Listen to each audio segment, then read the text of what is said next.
વધુ સમાચારમાં વાત કરીએ તો તલોદના ફોજીવાડા પાસે લોખંડની ફેક્ટરીમાં આગ લાગતા 6 મજૂરોના જીવ જોખમાયા।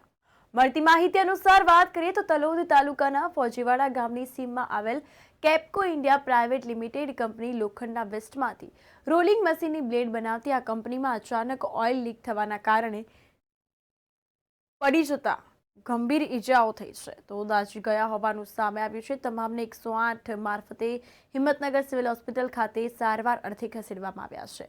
બનાવની જાણ તલોદ પોલીસને થતા પોલીસ ઘટના સ્થળે પહોંચી છે। આ અંગે વધુ તપાસ શરૂ કરી છે। સ્થળ પર પહોંચીને પંચનામો કરી ઈજાગ્રસ્તોની મુલાકાત લઈને આ અંગે કાયદેસરની કાર્યવાહી હાથ ધરી હોવાનું જણાવ્યું હતું।